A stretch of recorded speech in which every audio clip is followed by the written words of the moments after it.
Hello అండి, నమస్తే. Welcome back to food is life.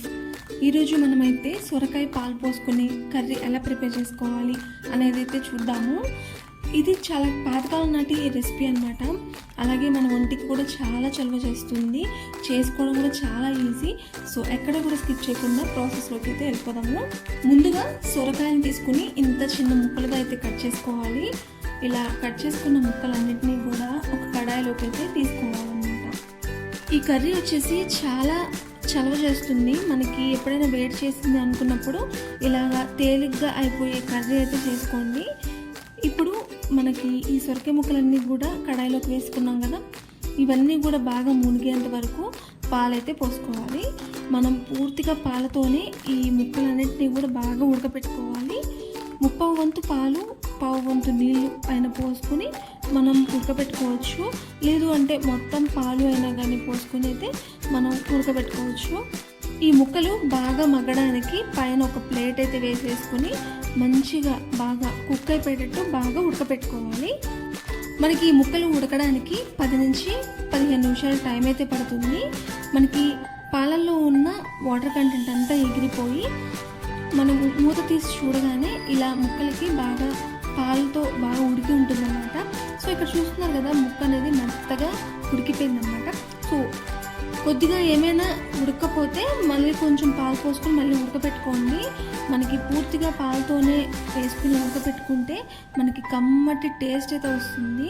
So ఫైనల్గా తర్వాత ఇందులోకి 1 స్పూన్ వరకు అయితే పంచదారని వేసుకున్నాను. ఇలా పంచదార వేసుకుంటున్నాం కదా, ఇప్పుడు మనకి కర్రీ అనేది కమ్మగా తీయగా చాలా బాగుంటుంది. దీనైతే అస్సలు మిస్ చేసుకోవద్దు మీరు. ఇప్పుడు మనం చేసుకుంటున్న రెగ్యులర్ కర్రీస్లా కాకుండా ఇది చాలా డిఫరెంట్ టేస్ట్ ఉంటుంది. చాలా కమ్మగా, తక్కువ ఉప్పు కారాలతో చాలా బాగుంటుంది అనమాట టేస్ట్. సో ఇప్పుడు కొంచెం టేస్ట్ సరిపడా సాల్ట్ కూడా వేసుకుంటున్నాను.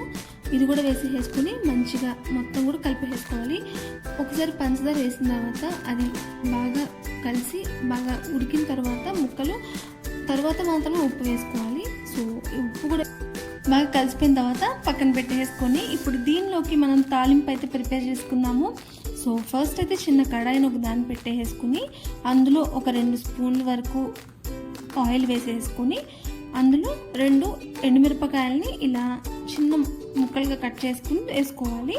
ఆ తర్వాత ఇందులోకి మినపప్పు కూడా కొంచెం వేసుకోవాలి. మనం ఎటువంటి కారం యూజ్ చేయము, ఈ ఎండుమిరపకాయలకు ఉన్న కారమే మనకి సరిపోతుంది లైట్గా. తర్వాత జీలకర్ర అండ్ అలాగే ఆవాలు కూడా వేసేసుకుని వేయించుకోవాలి. కారానికి మనం ఇంకేమీ యూజ్ చేయము. సో అందుకని ఈ కర్రీ అనేది మనకి కమ్మగా తీయగా చాలా బాగుంటుంది. ఇది చాలా పాతకాలం నాటి రెసిపీ అనమాట. ఇప్పుడు మనం చేసుకుంటున్న రెసిపీస్ అన్నీ కూడా చాలా మసాలాలు, కారము, ఉప్పు ఎక్కువగా ఉన్నాయి. సో అలా కాకుండా ఈ కర్రీని అయితే ఒక్కసారి ట్రై చేయండి, మీకు కూడా ఖచ్చితంగా నచ్చుతుంది.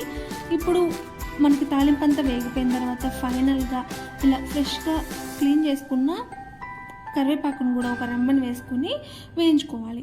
ఇవన్నీ కూడా బాగా వేగిపోయిన తర్వాత తీసేసుకుని మనం ప్రిపేర్ చేసుకున్న కర్రీలోకి వేసుకుని అంతా కూడా బాగా కలిపేసుకుని మనకి కమ్మటి సొరకాయ పాలు పోసుకుని కర్రీ అయితే రెడీ అయిపోయింది.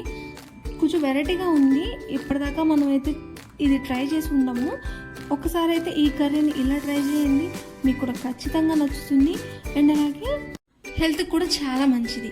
సో అంతే అండి, ఈ రెసిపీ మీకు నచ్చినట్లయితే please like, share and subscribe to food is life. Thanks for watching.